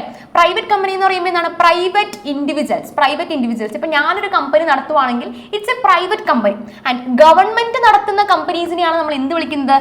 പബ്ലിക് കമ്പനി എന്ന് വിളിക്കുന്നത് അല്ലെ. പബ്ലിക് കമ്പനി എന്ന് പറയുമ്പോൾ ഗവൺമെന്റിന്റെ അണ്ടറിൽ പ്രവർത്തിക്കുന്ന കമ്പനീസിനെയാണ് നമ്മൾ പബ്ലിക് കമ്പനീസ് എന്ന് വിളിക്കുന്നത്. ഇവിടെ ഇതിന്റെ ഒരു കമ്പാരിസൺ ബോക്സ് ആണ്. ഇതിന്റെ കമ്പാരിസൺ ചോദിക്കാൻ സാധ്യതയുള്ള ഒരു ക്വസ്റ്റ്യൻ ആണ്. എന്താണ് ഫസ്റ്റ് പറയുന്നത്? മെമ്പേഴ്സ്, എത്ര അംഗങ്ങൾ വേണം? പ്രൈവറ്റിലാണെങ്കിൽ എത്രയാണ്? മിനിമം 2 പേരാണ് മിനിമം വേണ്ടത്, മാക്സിമം 200 പേര്. സോ 2 മുതൽ 200 പേര് വരെ അംഗങ്ങൾ എവിടെ ഉണ്ടാകാം? പ്രൈവറ്റ് കമ്പനിയിൽ ഉണ്ടാവാം. പക്ഷെ പബ്ലിക്കിനാണെന്നുണ്ടെങ്കിലോ മിനിമം 7 പേരെങ്കിലും വേണം. 7 പേരുണ്ടെങ്കിൽ ഒരു പബ്ലിക് കമ്പനി തുടങ്ങാനായിട്ട് സാധിക്കുകയുള്ളൂ. ആൻഡ് മാക്സിമത്തിന്റെ കാര്യത്തിലാണെങ്കിലോ ഇറ്റ്സ് അൺലിമിറ്റഡ്, എത്ര വരെ വേണമെങ്കിലും നമുക്ക് മാക്സിമം എണ്ണം പോകാം. And maximum number of directors, board of ഡയറക്ടേഴ്സിന്റെ കാര്യമാണ് ഇവിടെ പറയുന്നത്. എത്ര എണ്ണമാണ് വേണ്ടത്? 2 പേരാണ് പ്രൈവറ്റിൽ, 3 പേരാണത് പബ്ലിക്കിൽ. ഓക്കെ, അടുത്തത് മിനിമം പെയ്ഡ് അപ്പ് ക്യാപിറ്റൽ. എത്ര രൂപയുണ്ടെങ്കിൽ നമുക്ക് ഒരു കമ്പനി സ്റ്റാർട്ട് ചെയ്യാനായിട്ട് പറ്റും? പ്രൈവറ്റ് കമ്പനി 1 ലക്ഷം ഉണ്ടെങ്കിൽ തുടങ്ങാം, പക്ഷെ പബ്ലിക് കമ്പനിക്ക് 5 ലക്ഷം രൂപയോളം നമുക്ക് ആവശ്യമാണ്. ഇനി ട്രാൻസ്ഫർ ഓഫ് ഷെയർസ്. ഇപ്പൊ നമ്മൾ പറഞ്ഞില്ലേ നമ്മുടെ കയ്യിൽ ഷെയർസ് ഇരിക്കുന്നുണ്ട്, ആ ഷെയർസ് നമുക്ക് കൈമാറ്റം ചെയ്യാൻ സാധിക്കുമോ ഇല്ലയോ എന്നാണ് ചോദ്യം. കൈമാറ്റം ചെയ്യാൻ സാധിക്കും എന്നാണ് എവിടെ പറയുന്നത്? പബ്ലിക്കിൽ പറയുന്നത്. നോ റെസ്ട്രിക്ഷൻ, കൈമാറ്റത്തിന് ഒരു തടസ്സവും പബ്ലിക്കിൽ കാണുന്നില്ല. പക്ഷെ പ്രൈവറ്റില് തടസ്സമുണ്ട്, റെസ്ട്രിക്ഷൻ ഉണ്ട്, കൊടുക്കാനായിട്ട് പറ്റില്ല. ഇനി അടുത്തതിൽ എന്താണ്? പ്രോസ്പെക്ടസ് എന്ന് പറയുമ്പോൾ നമ്മൾ കമ്പനിയുടെ ഒരു ഇൻവിറ്റേഷൻ ലെറ്റർ പോലെയാണ് നമ്മൾ പബ്ലിക്കിന് കൊടുക്കുന്നുണ്ട്. നമ്മളൊരു ഷെയർസ് കുറച്ച് നമ്മുടെ കയ്യിലുണ്ട്, അത് വന്ന് വാങ്ങിക്കൂ എന്ന് പറഞ്ഞ് നമ്മൾ പബ്ലിക്കിന് ഒരു പ്രോസ്പെക്ടസ് അടിച്ചിറക്കുന്നു. അത് ആർക്കും ആവശ്യമില്ല? പ്രൈവറ്റിന് അതിന്റെ ആവശ്യമില്ല. Need not issue prospectus. അപ്പൊ പബ്ലിക്കിന് പക്ഷെ എന്താ ആവശ്യമുണ്ട്? Can issue prospectus. അവർക്ക് വേണമെങ്കിൽ പ്രോസ്പെക്ടസ് കൊടുക്കാവുന്നതാണ്. ഇനി സ്റ്റാർട്ടിംഗ് ഓഫ് ബിസിനസ്, എങ്ങനെയാണ് അതിന്റെ തുടക്കം? എങ്ങനെ ഒരു കമ്പനി സ്റ്റാർട്ട് ചെയ്യാം? After getting certificate of incorporation. Private company തുടങ്ങണമെങ്കിൽ ഇൻകോർപ്പറേഷൻ അല്ലെങ്കിൽ രജിസ്ട്രേഷൻ സർട്ടിഫിക്കറ്റ് കിട്ടിയ ഉടനെ തന്നെ നമ്മുടെ പ്രൈവറ്റ് കമ്പനി തുടങ്ങും. പക്ഷെ പബ്ലിക് കമ്പനിയിൽ അത് സാധ്യമല്ല. It's after getting certificate of commencement of business എന്ന് പറഞ്ഞൊരു സർട്ടിഫിക്കറ്റ് കിട്ടിയാൽ മാത്രമേ നമ്മുടെ പബ്ലിക് കമ്പനി സ്റ്റാർട്ട് ചെയ്യാനായിട്ട് പറ്റുള്ളൂ. അടുത്തതാണ് എന്ത്? നെയിം. വളരെ ഇമ്പോർട്ടൻ്റ് ആയിട്ടുള്ള ഒരു പോയിന്റ് ആണത്. നെയിം, എങ്ങനെയാണ് ഇതിന്റെ പേര് വരേണ്ടത്? പ്രൈവറ്റിൽ എങ്ങനെയാണ്? എൻ വിത്ത് പ്രൈവറ്റ് ലിമിറ്റഡ് അല്ലെങ്കിൽ പി ലിമിറ്റഡ്. കണ്ടോ, പി ബ്രാക്കറ്റിലാണ് കിടക്കുന്നത്, പി ലിമിറ്റഡ്. ആൻഡ് പബ്ലിക്കിലാണെങ്കിലോ it's N with limited or LTD. LTD എന്ന് പറയുമ്പോൾ അതിന്റെ ഷോർട്ട് ഫോം ആണ് അല്ലേ. സോ എങ്ങനെയാണ്? പ്രൈവറ്റിൽ പ്രൈവറ്റ് ലിമിറ്റഡ് എന്ന് അവസാനിക്കണം, പബ്ലിക്കിലാണെങ്കിൽ വെറും ലിമിറ്റഡ് എന്ന് മാത്രം. അപ്പൊ നമ്മൾ 5 ഫോംസ് ഓഫ് ഓർഗനൈസേഷൻ ആണ് നമ്മളിപ്പോൾ പഠിച്ചത്. അതിൽ തന്നെ ഏത് ഓർഗനൈസേഷൻ സ്റ്റാർട്ട് ചെയ്യണം, പാർട്ട്ണർഷിപ്പ് വേണോ, ജോയിന്റ് ഹിന്ദു ഫാമിലി ബിസിനസ് വേണോ, ഏത് വേണമെന്ന് തീരുമാനിക്കുന്ന കുറച്ച് ചോയ്സസ് നമുക്ക് കാണാനായിട്ടുണ്ട്. സോ അതാണെന്ത്? Choice of business organization. എന്ത് അടിസ്ഥാനത്തിലാണ് നമ്മൾ ഇതിൽ നിന്നും സെലക്ട് ചെയ്യുന്നത്? ഈ 5 നിന്നും ഏത് തുടങ്ങണം എന്നുള്ളത് നമ്മൾ എങ്ങനെ സെലക്ട് ചെയ്യും? അതിൽ ഫസ്റ്റ് ആണ് എന്ത്? Cost and is of formation. ഇതിൽ ഏതാണ് തുടങ്ങാനായിട്ട് എളുപ്പം? പ്രൊസീജിയേഴ്സ് കുറവുള്ളത് ഏതാണ്? സോൾ പ്രിപ്പറേഷൻഷിപ്പിനൊക്കെ എന്താണ്? പ്രൊസീജിയേഴ്സ് കുറവാണ്. അപ്പൊ അത് തുടങ്ങാനായിട്ട് നമുക്ക് താല്പര്യം കാണിക്കാം. കോസ്റ്റും കുറവാണ്. അതുകൊണ്ട് തന്നെ cost and is of formation, അത് രൂപീകരിക്കാനുള്ള ചെലവും അതിനുള്ള എളുപ്പവും ഏതാണെന്ന് നമുക്ക് നോക്കാം. പിന്നീട് എന്താണ്? ലയബിലിറ്റി. അത് വളരെ ഇമ്പോർട്ടൻ്റ് ആയിട്ടുള്ള ഒരു ഫാക്ടർ ആണല്ലോ. എത്രത്തോളം ബാധ്യത നമുക്ക് വരും എന്നുള്ളത് നോക്കേണ്ടതായിട്ടുണ്ട്. പിന്നീടാണ് കണ്ടിന്യൂറ്റി വരുന്നത്. ഇതിന്റെ ഒരു തുടർച്ച. ഇപ്പൊ സോൾ പ്രൊപ്പറേറ്റർഷിപ്പിലാണെന്നുണ്ടെങ്കിൽ ഒരാൾ മാത്രം ഒന്നിച്ച് നടത്തുന്ന ബിസിനസ് ആണ് അല്ലെ. അപ്പോൾ ഒറ്റയ്ക്ക് നടത്തുമ്പോഴാണെന്നുണ്ടെങ്കിൽ പുള്ളി മരിച്ചു പോയാൽ അല്ലെങ്കിൽ പുള്ളിയുടെ ഒരു ആബ്സെൻസിൽ ഇനി പിന്നീട് അങ്ങോട്ട് ആ ബിസിനസ് കണ്ടിന്യൂ ആവില്ല. സോ അവിടെ കണ്ടിന്യൂറ്റി ഇല്ലാത്ത ബിസിനസ് ആണ് സോൾ പ്രൊപ്പറേറ്റർഷിപ്പ്. അപ്പോൾ അത് ഉള്ളത് നോക്കിയിട്ട് സെലക്ട് ചെയ്യാനായിട്ട് സാധിക്കും. അടുത്താണ് ക്യാപിറ്റൽ. എത്രത്തോളം ക്യാപിറ്റൽ വേണം? ബൾക്ക് ഓഫ് ക്യാപിറ്റൽ വേണോ? ക്യാപിറ്റലിന്റെ അളവ് എങ്ങനെയാണ്? അടുത്താണ് ഡിഗ്രി ഓഫ് കൺട്രോൾ. ഇത് നിയന്ത്രിക്കാനായിട്ട് ആരൊക്കെയാണ് വരുന്നത്? എത്രത്തോളം ഇതിനകത്ത് നിയന്ത്രണം ആവശ്യമാണ് എന്നുള്ളൊരു പോയിന്റ് നമുക്ക് അവിടെ നോക്കാനായിട്ടുണ്ട്. Nature of business. എന്താണ് ബിസിനസിന്റെ നേച്ചർ? എങ്ങനത്തെ ടൈപ്പ് ബിസിനസ് ആണ് നമ്മൾ തുടങ്ങാനായിട്ട് പോകുന്നത്? അപ്പോൾ ഇത്തരം കാര്യങ്ങളൊക്കെ നോക്കിയിട്ട് വേണം നമ്മൾ എന്ത് തുടങ്ങാനായിട്ട്. ഏത് ഓർഗനൈസേഷൻ, ഈ പറഞ്ഞ 5 ഏത് ഓർഗനൈസേഷൻ ആണെന്ന് ചൂസ് ചെയ്യാനായിട്ട് നോക്കേണ്ട പോയിന്റ്സ് ഈ 5 ഓക്കെ, 5 6 നമുക്ക് നോക്കാനായിട്ടുണ്ട്. അപ്പോൾ ഈ ചാപ്റ്ററിലെ ഇമ്പോർട്ടൻ്റ് ആയിട്ടുള്ള കുറച്ച് കാര്യങ്ങളാണ് നമ്മൾ ഡിസ്കസ് ചെയ്തത്. അപ്പോൾ ഇത്രയും കാര്യങ്ങൾ മനസ്സിൽ വെച്ചുകൊണ്ട് ആൻഡ് മാർക്ക് ഉൾപ്പെടെ നോക്കിക്കൊണ്ട് വേണം നമ്മൾ എക്സാമിനായിട്ട് അപ്പിയർ ചെയ്യാനായിട്ട്. നമ്മുടെ മൂന്നാമത്തെ ചാപ്റ്റർ കൂട്ടത്തിലെ ഏറ്റവും ചെറിയൊരു ചാപ്റ്ററാണ്. കുറച്ച് കാര്യങ്ങൾ മാത്രമേ അതിനകത്ത് പഠിക്കാനായിട്ടുള്ളൂ. നമ്മുടെ മൂന്നാമത്തെ chapter private, public and global enterprises. അപ്പോൾ നമ്മളിപ്പോൾ പ്രൈവറ്റിനെയും പബ്ലിക് കമ്പനീസിനെയും പറ്റി സെക്കൻഡ് ചാപ്റ്ററിൽ പഠിച്ചു കഴിഞ്ഞതേ ഉള്ളൂ. ആൻഡ് ഇതിനകത്ത് നോക്കുമ്പോൾ എന്തൊക്കെയാണ് കാര്യങ്ങൾ വരുന്നതെന്ന് നോക്കാം. ആൻഡ് ഫസ്റ്റത്തെയാണ് പ്രൈവറ്റ് സെക്ടർ എന്റർപ്രൈസസ്. നമ്മളിപ്പോൾ പഠിച്ച കാര്യങ്ങൾ തന്നെയാണ് അതിനകത്തുള്ളത്. ഏതൊക്കെയാണ്? Sole proprietorship, joint Hindu family, partnership, cooperative, joint stock company. ഇത്രയും കാര്യങ്ങൾ എന്താണ്? പ്രൈവറ്റ് സെക്ടറിലുള്ളതാണ് അല്ലേ? ഒരാൾ ഒറ്റയ്ക്ക് കട നടത്തുന്നു പറഞ്ഞാൽ പുള്ളി പബ്ലിക് എംപ്ലോയി ആണോ? ഒരിക്കലുമല്ല. It's a private sector enterprises ആണ് ഈ പറഞ്ഞ 5 എണ്ണം. അപ്പോൾ പബ്ലിക് ഏതൊക്കെയാണ് എന്നുള്ളതാണ് നമുക്ക് പുതിയതായിട്ട് പഠിക്കാനായിട്ടുള്ളത്. ഏതൊക്കെയാണ്? 3 ഇമ്പോർട്ടന്റ് പബ്ലിക് സെക്ടർ എന്റർപ്രൈസ് ആണ് നമുക്ക് പഠിക്കാനുള്ളത്. First one departmental undertaking, statutory corporations, and third one is government companies. അപ്പോൾ ഓരോന്നും എന്താണെന്ന് നോക്കാം. ഫസ്റ്റ് ഡിപ്പാർട്ട്മെന്റൽ അണ്ടർടേക്കിംഗിലേക്ക് വരുമ്പോഴേക്കും മെയിൻ ആയിട്ട് ഇവിടെ ചോദിക്കുന്ന ക്വസ്റ്റ്യൻ എന്താണെന്ന് വെച്ചാൽ എക്സാമ്പിൾസ് ആണ് ഏറ്റവും ഇമ്പോർട്ടന്റ് ആയിട്ട് ചോദിക്കാം. ചിലപ്പോൾ ഡിപ്പാർട്ട്മെന്റൽ അണ്ടർടേക്കിംഗ് എന്താണെന്ന് ചോദിച്ചില്ലെങ്കിൽ പോലും എക്സാമ്പിൾസ് തന്നിട്ട് ഇത് ഐഡന്റിഫൈ ചെയ്യാൻ പറയും. ഈ 3 ഫോമിൽ ഏതൊക്കെയാണ് ഈ എക്സാമ്പിൾസ് എന്നുള്ളത് നമുക്ക് ഐഡന്റിഫൈ ചെയ്യാനായിട്ട് പഠിച്ചിരിക്കണം കേട്ടോ. സോ ഡിപ്പാർട്ട്മെന്റ് എന്ന് പറയുമ്പോൾ എന്താണ്? ഒരു മിനിസ്ട്രിയുടെ അണ്ടറിൽ ഓരോ ഡിപ്പാർട്ട്മെന്റും ഒരു മിനിസ്റ്റർ ഉണ്ടാവും അവരെ നിയന്ത്രിക്കാനായിട്ട്. അവരുടെ അണ്ടറിലാണ് ആര് പ്രവർത്തിക്കുന്നത്? ഓരോ ഡിപ്പാർട്ട്മെന്റ്സും പ്രവർത്തിക്കുന്നത്. ഫോർ എക്സാമ്പിൾ ഏതാണ്? Railways, post and Telegram, all India radio, Doordarshan etcetera. ഇവരെല്ലാവരും ഓരോ ഡിപ്പാർട്ട്മെന്റ്സ് ആയിട്ട് നമ്മുടെ സെൻട്രൽ ഗവൺമെന്റ് അല്ലെങ്കിൽ സ്റ്റേറ്റ് ഗവൺമെന്റിന് കീഴിൽ പ്രവർത്തിക്കുന്നവരാണ്. അപ്പോൾ ഇവരുടെ ഓരോരുത്തരുടെയും ഫീച്ചേഴ്സും മെറിറ്റ്സും ലിമിറ്റേഷൻസും അടക്കം പഠിക്കാനായിട്ടുണ്ട്. ഏറ്റവും ഇമ്പോർട്ടന്റ് ആയിട്ട് നോക്കേണ്ടത് ഇവരുടെ എക്സാമ്പിൾസ് ആണ് കേട്ടോ. അടുത്തത് രണ്ടാമത്തെ ആൾ വരുന്നത് നമ്മുടെ സ്റ്റാറ്റ്യൂട്ടറി ഓർ പബ്ലിക് കോർപ്പറേഷൻ. എന്ന് പറയുമ്പോൾ പാർലമെന്റിന്റെ ഒരു സ്പെഷ്യൽ ആക്ട് പ്രകാരം നിലവിൽ വന്ന കമ്പനീസ് അല്ലെങ്കിൽ അവിടെ പ്രവർത്തിക്കുന്ന എന്റർപ്രൈസസിനെയാണ് നമുക്ക് എന്ത് വിളിക്കാവുന്നത്? സ്റ്റാറ്റ്യൂട്ടറി അല്ലെങ്കിൽ പബ്ലിക് കോർപ്പറേഷൻസ് എന്ന് വിളിക്കാവുന്നത്. എക്സാമ്പിൾസ് നോക്കി. LIC, RBI, SBI, ONGC, UTI etcetera. ഇതിൽ LIC, ലൈഫ് ഇൻഷുറൻസ് കോർപ്പറേഷൻ എന്ന് പറയുമ്പോൾ കോർപ്പറേഷൻ എന്ന് പറയുന്ന വാക്കിലാണല്ലേ അത് എന്ത് ചെയ്യുന്നത്? അപ്പൊ തന്നെ നമുക്ക് മനസ്സിലാക്കാം ഇറ്റ്സ് സ്റ്റാറ്റ്യൂട്ടറി കോർപ്പറേഷൻ. അതൊരു ഫസ്റ്റ് പറഞ്ഞ ഡിപ്പാർട്ട്മെന്റിലാണോ? അല്ല, ഇറ്റ്സ് എ സ്റ്റാറ്റ്യൂട്ടറി കോർപ്പറേഷൻ. അപ്പൊ അങ്ങനെ നമുക്കത് ഡിവൈഡ് ചെയ്തെടുക്കാനായിട്ട് പഠിക്കണം. എക്സാമ്പിൾസ് ഡിവൈഡ് ചെയ്യാനാണ് കൂടുതലും ഈ ചാപ്റ്ററിൽ നിന്ന് ചോദിക്കുന്നത്. ഓക്കെ, അടുത്ത മൂന്നാമത്തെ ആളാണ് നമ്മുടെ ഗവൺമെന്റ് കമ്പനീസ്. ഇപ്പൊ നമ്മൾ പഠിച്ചില്ലേ പ്രൈവറ്റ് ഓർ പബ്ലിക് കമ്പനീസ് പഠിച്ചു. അതിലെ പബ്ലിക് കമ്പനീസ് ആണ് ഈ പറയുന്ന ഗവൺമെന്റ് കമ്പനീസ്. ഏതൊക്കെയാണ് എക്സാമ്പിൾ? CIL അഥവാ കോൾ ഇന്ത്യ ലിമിറ്റഡ്. ഗവൺമെന്റിന്റെ സ്വന്തം കമ്പനിയാണ് കോൾ ഇന്ത്യ ലിമിറ്റഡ്. കണ്ടോ, ലിമിറ്റഡ് എന്ന് പറയുന്ന പേരിൽ വേണം പബ്ലിക് കമ്പനി എൻഡ് ചെയ്യാനെന്ന് നമ്മൾ തൊട്ട് മുന്നേ പഠിച്ചു കഴിഞ്ഞു. സോ കണ്ടോ, ലിമിറ്റഡ് എന്ന പേരിലാണ് ഇത് എൻഡ് ചെയ്തിരിക്കുന്നത്. പ്രൈവറ്റ് കമ്പനി ആയിരുന്നെങ്കിൽ എന്തിൽ അവസാനിച്ചേനെ? പ്രൈവറ്റ് ലിമിറ്റഡ് അല്ലെങ്കിൽ P ലിമിറ്റഡ് എന്ന് പറഞ്ഞ് അവസാനിച്ചേനെ. ഇവിടെയാണെങ്കിലോ gas authority of India limited അല്ലെങ്കിൽ ഷോർട്ട് ഫോം എന്താണ്? ഗെയിൽ. GAIL. ഗെയിൽ എന്ന് പറയുന്ന ഒരു ഗവൺമെന്റ് കമ്പനിയാണ് അത്. അടുത്താണ് Indian oil corporation limited, IOCL. അവിടെയും എല്ലിലാണ് അവസാനിക്കുന്നത് അല്ലെ. So it's A government company. അവരുടെ ഓരോരുത്തരുടെയും ഫീച്ചേഴ്സും മെറിറ്റ്സും ലിമിറ്റേഷൻസും നമുക്ക് പഠിക്കാനായിട്ടുണ്ട്. അടുത്തതാണ് ഇവരുടെ 3 പേരുടെ ഒരു കമ്പാരിസൺ ബോക്സ്. എന്തൊക്കെയാണ് ഇവർ തമ്മിലുള്ള കമ്പാരിസൺസും അവർ തമ്മിലുള്ള ഡിഫറൻസസും എന്തൊക്കെയാണെന്നാണ് പറയുന്നത്. First formation. എങ്ങനെയാണ് ഇവർ രൂപീകരിക്കപ്പെടുന്നത് എങ്ങനെയാണെന്ന് നോക്കുമ്പോൾ ഫസ്റ്റ് എന്താ? By the order of the ministry. Departmental organisation എപ്പോഴും ഒരു മിനിസ്ട്രിയുടെ അണ്ടറിലാണ് വരുന്നത്. അപ്പൊ അവരുടെ ഓർഡർ അനുസരിച്ചാണ് ആര് ഉണ്ടായി വരുന്നത്? നമ്മുടെ ഡിപ്പാർട്ട്മെന്റൽ ഓർഗനൈസേഷൻ അല്ലെങ്കിൽ ഡിപ്പാർട്ട്മെന്റൽ അണ്ടർടേക്കിംഗ് ഉരുത്തിരിഞ്ഞ് വരുന്നത്. രണ്ടാമത്തെ ആളാണ് പബ്ലിക് കോർപ്പറേഷൻ. നമ്മൾ പറഞ്ഞാലേ by a special act of the parliament പുറപ്പെടുവിച്ച ഒരു സ്പെഷ്യൽ ആക്ട് പ്രകാരമാണ് ആര് നിലവിൽ വരുള്ളൂ? നമ്മുടെ പബ്ലിക് കോർപ്പറേഷൻ നിലവിൽ വരുള്ളൂ. ഇനി ഗവൺമെന്റ് കമ്പനിയുടെ കാര്യം പറയുകയാണെങ്കിലോ by registration under the companies act of 2013 പ്രകാരമാണ്. 2012 അല്ല, 2013 പ്രകാരമാണ് നമ്മുടെ കമ്പനീസ് ആക്ടിന്റെ ഇയർ വരുന്നത്. അത് പ്രകാരമാണ് നമ്മുടെ കമ്പനീസ് ആക്ട് നിലവിൽ വന്നിരിക്കുന്നത്. ആ ആക്ടിന് പ്രകാരം വന്നിരിക്കുന്ന എല്ലാ സ്ഥാപനങ്ങളെയും നമുക്ക് ഗവൺമെന്റ് കമ്പനി എന്ന് വിളിക്കാവുന്നതാണ്. ഓക്കെ, അടുത്താണ് ലീഗൽ സ്റ്റാറ്റസ്. നോക്കുമ്പോൾ എങ്ങനെയാണ്?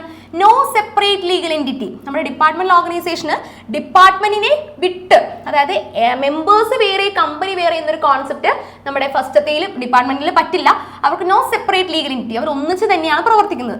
പബ്ലിക് കോർപ്പറേഷൻ ആണെങ്കിലോ ഗവൺമെന്റ് വേറെ കോർപ്പറേഷൻ വേറെ എന്നുള്ളൊരു കോൺസെപ്റ്റ് അവിടെ ഉണ്ട്. സെപ്പറേറ്റ് ലീഗൽ എൻറ്റിറ്റി അവർക്ക് ഉണ്ട്. ഇവിടെ ആണെങ്കിലും ഗവൺമെന്റ് കമ്പനിക്കാണെങ്കിലും അങ്ങനെ തന്നെയാണ്, സെപ്പറേറ്റ് ലീഗൽ എൻറ്റിറ്റി ഉണ്ട്. മാനേജ്മെന്റ്. ആരാണെന്ന് മാനേജ് ചെയ്ത് പോകുന്ന അവിടുത്തെ ആൾക്കാർ ആരൊക്കെയാണെന്നാണ് ചോദ്യം. ഡിപ്പാർട്ട്മെന്റൽ ഓർഗനൈസേഷനിൽ ആരാണ്? Government officials. എന്താണ്? ഗവൺമെന്റിന്റെ ആൾക്കാർ തന്നെ, ഗവൺമെന്റിന്റെ സെർവൻസ് തന്നെയാണ് അവിടെ പണിയെടുക്കുന്നവര്. പബ്ലിക് കോർപ്പറേഷൻ ആണെങ്കിലോ ബോർഡ് ഓഫ് ഡയറക്ടേഴ്സ്. എന്താണ്? ഇവര് ഇവര് നിലവിൽ കൊണ്ടുവന്ന അല്ലെങ്കിൽ ഇവര് തെരഞ്ഞെടുത്ത് അവിടെ ഇരുത്തിയിരിക്കുന്ന ബോർഡ് ഓഫ് ഡയറക്ടേഴ്സ് ഒരു 5-6 പേരുണ്ടായിരിക്കും. അവരാണ് അവിടുത്തെ കാര്യങ്ങൾ നിയന്ത്രിക്കുന്നത്. ഇവിടെയാണെങ്കിലോ ഗവൺമെന്റ് കമ്പനിയിൽ അങ്ങനെ തന്നെയാണ്, ബോർഡ് ഓഫ് ഡയറക്ടേഴ്സ് അല്ലെങ്കിൽ BOD എന്ന് നമുക്ക് ചുരുക്കി പറയാം. സ്റ്റാഫ് ആണെന്നുണ്ടെങ്കിലോ ഡിപ്പാർട്ട്മെന്റിൽ ഗവൺമെന്റ് സർവൻസ് ആണ്. ഇവിടെ ഗവൺമെന്റ് സർവൻസ് ആണോ നിർബന്ധമില്ല, ഇതിലും അങ്ങനെ തന്നെ. അവസാനമാണെങ്കിലോ ഓട്ടോണമി, അവർക്ക് സ്വന്തമായിട്ട് കാര്യങ്ങൾ തീരുമാനിക്കാൻ അവർക്ക് സ്വന്തമായ ഒരു നിലപാടുണ്ടോ എന്നാണ് ഓട്ടോണമിയിൽ ചോദിക്കുന്നത്. ഡിപ്പാർട്ട്മെന്റ് ഓർഗനൈസേഷൻ അങ്ങനെ ഒരു നിലപാടേ ഇല്ല. മിനിസ്റ്റർ എന്ത് പറയുന്നു അത് അങ്ങനെ തന്നെ അനുസരിക്കുക എന്നുള്ളതാണ് ഡിപ്പാർട്ട്മെന്റിൽ പറയുന്നത്. പക്ഷേ പബ്ലിക്കിന് സഫീഷ്യന്റ് ആയിട്ടുള്ള ഓട്ടോണമി ഉണ്ട്, അവർക്ക് അത്യാവശ്യം എല്ലാ കാര്യങ്ങളിലും നല്ല പവർ ഉണ്ട്. ഗവൺമെന്റ് കമ്പനിക്കാണെങ്കിലും കുറച്ച് അധികാരം അത്യാവശ്യത്തിന് അവർക്കും ഉണ്ട്. അതൊക്കെയാണ് എന്ത് മൂന്നും തമ്മിലുള്ള ഒരു കമ്പാരിസൺ ബോക്സ് പഠിക്കുന്നത്. കമ്പാരിസൺ ബോക്സ് ഇമ്പോർട്ടന്റ് ആണ്, ചോദിക്കാറുണ്ട്.